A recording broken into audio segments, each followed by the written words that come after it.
السلام عليكم البنات، كنتمنى تكونوا بخير وعلى خير وانتم كتشاهدوا هذا الفيديو. اليوم ان شاء الله جيت نوجد معكم كالينتي كيجي غزال ما شاء الله بحجم عائلي يا البنات. هاد الوصفه راه معروفه في الشمال البنات، يعني كيحماقوا عليها الكبار والصغار وكتجي غزاله ما شاء الله. كما كتشوفوا البنات هنا راه باقي سخون بزاف. هكا البنات كيجي راه كتجي غزاله كيحمقوا كما قلنا عليها الوليدات الصغار والكبار وكتجي ناجحه. اليوم ان شاء الله نعطيها لكم مضبوطه وكتجي بحجم عائلي. انا نعطيكم مقادير البنات مضبوطين اللي كتجي غزاله على هذا الشكل. كما كتشوفوا كنقدموهم بشويه ديال الكمون او شويه ديال الحار، وكاين اللي كيستعمل فيها حتى كاتشوب، راه كتجي غزاله ما شاء الله. نبداو على بركه الله البنات. هنايا غناخذ واحد جوج ديال البيضات، كيبقاو في المتوسط يعني اختياري. كاين اللي كيدير البيض كاين اللي ما كيديرش، ولكن البيض البنات هو اللي كيعطينا هذيك التحميره الذهبيه اللي كتجي من الفوق فوق كالينتي ديالنا. كما راه غزاله خصوصا في هذا البرد هذه بزاف ديال الناس كيصايبوهم. هنا نعطيكم مقادير مضبوطين. درت جوج بيضات وشويه ديال الملحه. غنطرب هذا البيض مزيان كما قلت لكم، هو اللي كيعطينا هذيك القشره الذهبيه اللي كتجي فوق كالينتي ديالنا. كاينه بعض المناطق اللي كيقولوا لهم كالينتي وكاينه بعض المناطق اللي كيقولوا لهم كاران. المهم كتبقى وصفه وحده البنات. هنايا طربته مزيان حتى كيطلع لينا داك الفقاعات اللي فيه على هذا الشكل البنات. كما قلت لكم البنات هي وصفه سهله بزاف. هنايا غناخذ يطرو ديال الماء او يطرو ونص. انا ربعه ديال دقيق الحمص درت فيه يطرو وشي حاجه ديال الماء كما كتشوفوا البنات على هذا الشكل هذا. صافي نزيد هنايا واحد رابعه ديال الطحين ديال الحمص. انا طحنته هنا على ايدي البنات وغربلته في الغربال الرقيق. كنبقى نطربو على هذا الشكل هذا تيحيد لينا داك التكتلات. غنطربوه مزيان البنات تيطلع لينا داك الفقاعات اللي في الطحين على هذا الشكل هذا.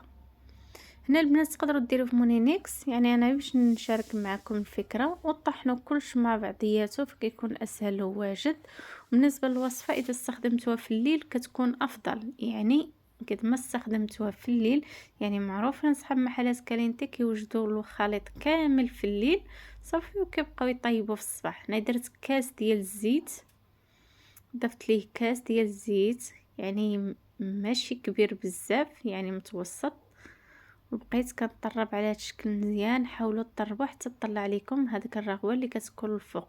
هنا كتعرفوا كالينتي ديالكم صافي واجد. وهنا زدت معلقه ديال الكمون، تقدروا تزيدوا حتى واحد شويه ديال المعلقه ديال الحار كتجي زوينه. صافي البنات هنا نبقى نطرب حتى قلت لكم طلع لينا ديك الكشكوش هذه اللي كتكون الفوق كامله. داك كنعرفوا راه الخليط ديالنا جاهز على هذا الشكل هذا. تقدروا تخلطوه كما قلت لكم البنات هكا وتخليوه حتى الصباح وطيبوه حتى هو كيجي غزال واحسن. هنا خديت واحد اللاطه يعني كيبقى لكم اختيار الكميه، وعند هنا بشويه ديال الزيت باش ما يلصقش معانا.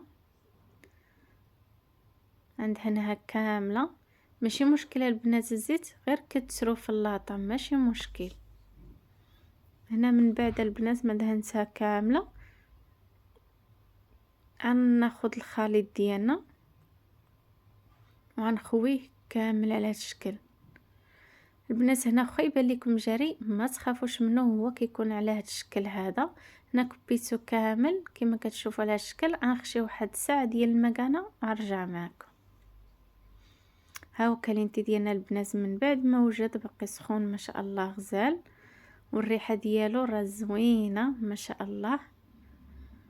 هنايا باقي سخون البنات كما قلت لكم، يعني حاولوا تطفيو عليه تخليوه واحد 10 دقائق حتى يعقد معكم. انا هنايا قطعته دغيا باش نشارك معكم كما كتشوفوا البنات على هاد الطريقه هذه. راه كيجي البنات بحجم عائلي وكيجي غزال يعني وكلش عزيز عليهم. هنايا كتقطعوه هذا هو الشكل ديالو البنات. تقدروا تقدموه على هذا الشكل هذا راه كيجي غزال وكيسخن في هذا البرد هذا البنات. هذه هي الوصفه البنات، راه ناجحه 100%. حاولوا تجربوها، راه كيجي غزال ما شاء الله، خصوصا الناس اللي كيهبطوا الشمال وكيعجبهم يعني، حيت هو ما كاينش في بعض المدن وكيبغيو يجربوا الوصفه. هذه هي الوصفه ناجحه 100% البنات. كما قلت لكم هنا حاولوا تخليوه واحد 10 دقائق حتى يزيد يجمع راسو. عاد كنقدموه البنات بالكاتشوب او كما قدمته انا غير بالكمون وشويه ديال الملحه وشويه. كاين اللي كيديروها البنات حتى في باريزيان، راه كيجي غزال ما شاء الله. هنايا درت شويه الملحه وشويه الكمون، راه كيجي زوين. هنا البنات وصلت للنهايه ديال الفيديو ديالنا. شكرا لكم بزاف على الدعم ديالكم، وشكرا البنات اللي كيدعموني واللي كيسولوا فيا، شكرا لكم بزاف. نتمنى لكم تبقوا بخير وعلى خير في فيديو قادم ان شاء الله.